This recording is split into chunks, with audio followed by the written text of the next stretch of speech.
Guys, andito na naman tayo sa ating unboxing serye. Okay. At kung napanood nyo kanina yung aking trailer, may idea na kayo kung anong i-unbox natin ngayon. Okay. Pero bago tayo mag-dive in sa ating unboxing ngayon, guys, syempre, pagpasalamat muna tayo kay Lord sa kanyang paggabay at mga provisions, sa ating family, guys, na lagi nakasuporta, sa ating mga subscribers and friends. Thank you so much sa mga patron ko dyan. Walang sawang panonood sa akin, pag-like at pag-comment. Thank you so much, guys. Okay, sa mga hindi pa nagsusubscribe, alam nyo na, meron tayong giveaway na idodraw natin sa December. Ang gagawin nyo lang ay magla-like, mag-subscribe, at i-comment nyo yung shoe size nyo. Sabihin nyo lang subscribe at yung size ng sapatos nyo. Okay, tapos magkakaroon na kayo ng free entry para manalo ng pwedeng Jordan, pwedeng Hoka, Adidas, New Balance, Nike. Lahat yan, guys, authentic at libre din ang shipping nyo, guys. Okay, kung kahit nasaan man kayo, guys. Kasi ano tayo, guys, giver tayo. Okay, giver tayo. Simple lang. Kung gusto niyo lang naman mag-subscribe at tayo nyo manalo, okay lang, guys. Basta nag-subscribe kayo at ilagay nyo ang inyong thumbs up. Thank you so much. Okay, let's dive in, guys. Ito na. Boom. Okay, baliktad tayo. Yan. Yan. Yun. Yun. Yun. Okay, ito na. Yan o. Yan o. Oh, yan. Tapos buksan natin. Side natin ng konti. Sampay natin yung ating ulong pag ganon. Buksan natin. Okay. Yun. Yan o. Okay. Guys, ang i-unbox natin ay ang Air Jordan Max Aura 5. Okay. At ang color na ito ay Black Phantom. Okay. Black Phantom tong kulay na to. Yun. Okay. Tignan muna natin ang box, guys. Baka may laman. Meron nga. Ayun o. Lagi mga Jordan, guys, lagi silang naglalagay ng sticker. Okay. Yun. Yun o. Parang sakto din o. Ganun o. Yun. Okay. So, meron tayong isang sticker. Okay. Ng Jumpman logo. Okay. Tapos, puntahan natin itong sapatos, guys. Sige, ikutan muna natin kung ano ang makikita natin sa sapatos na to. Yun. Yun. Yun. Kunin natin itong isa. Yan o. Yun o. Ganda. Yun.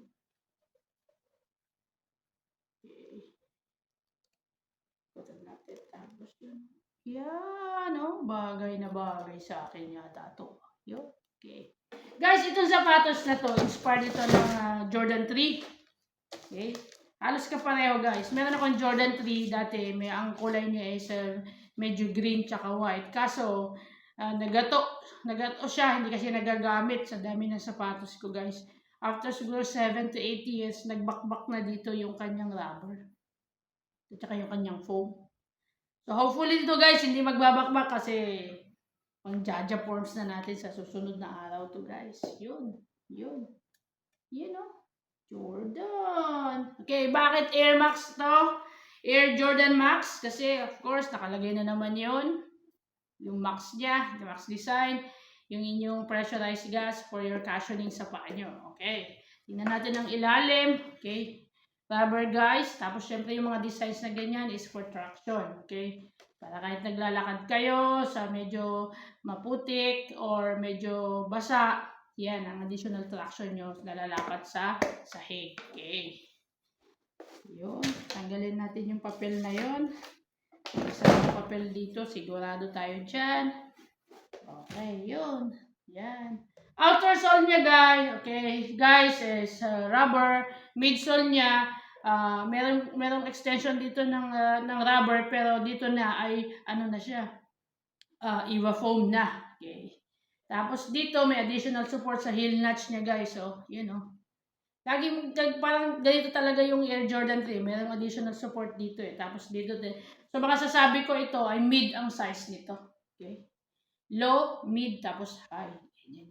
Yan.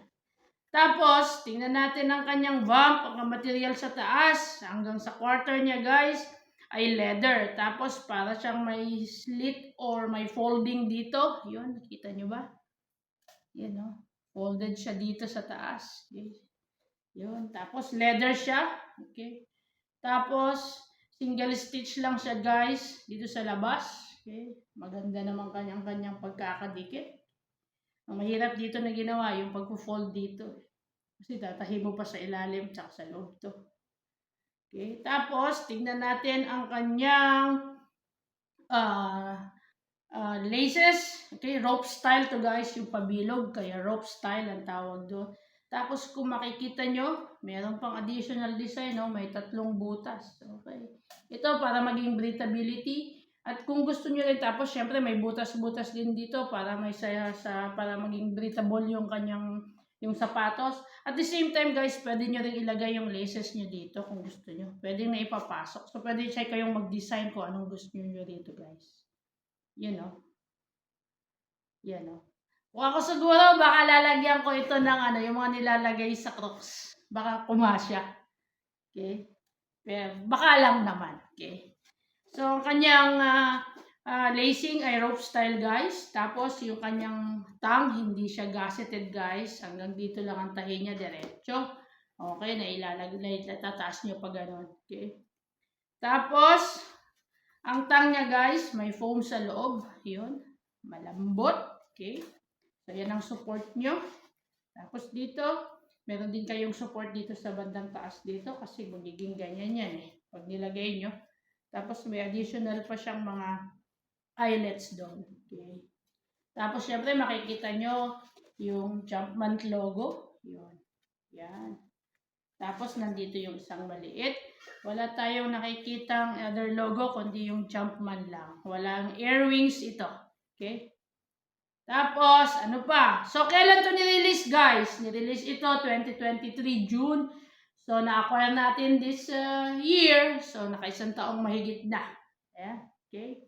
Tapos, syempre, makikita nyo, katulad na sinabi ko, ang materials niya is textile. Okay. Dahil din sa kanyang mga tang at sa loob. Tapos, rubber and leather. Okay. Tignan natin kung malambot ba sa loob. Medyo matigas siya, guys, sa loob. Okay. Pero dito, maganda ang kanyang pagkakagawa kasi sa foam dito. Makapal. Yeah. Okay. Hindi natin malalaman to kung ano ang kanyang comfort sa baba. Pero magaan naman siya guys. Hindi siya mabigat dalhin. Magaan ang sapatos. Magaan. Okay. So, ano ba ang gamit nito? Guys, yung iba, ginagamit nila ito pang skate. Okay. Skateboard, ginagamit nila to. Pwede din sa running and walking. Casual walking and running. Pero yung iba, ginagamit nila ito sa pang-skate. Yung mga bata. Okay? Siguro mga from 12 to 17, ganyan. Or 12, o mga 10 years old to 15, ganyan. Ginagamit nila pang-skate ito, nakita ko. Yan. Okay.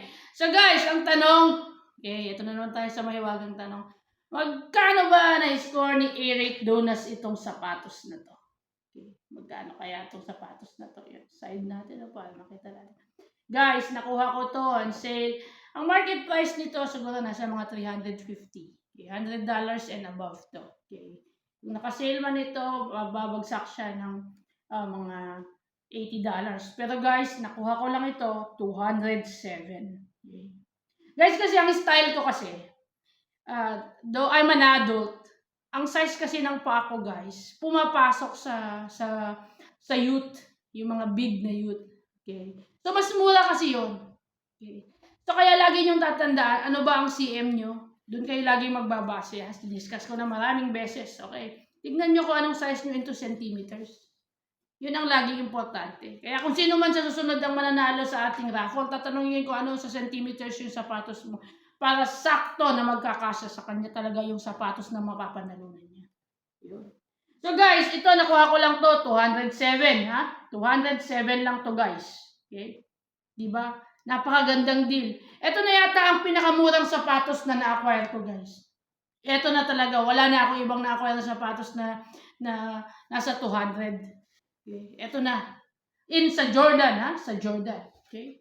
So guys, tingnan nyo mabuti, ang ganda-ganda. Ito ang Air Max.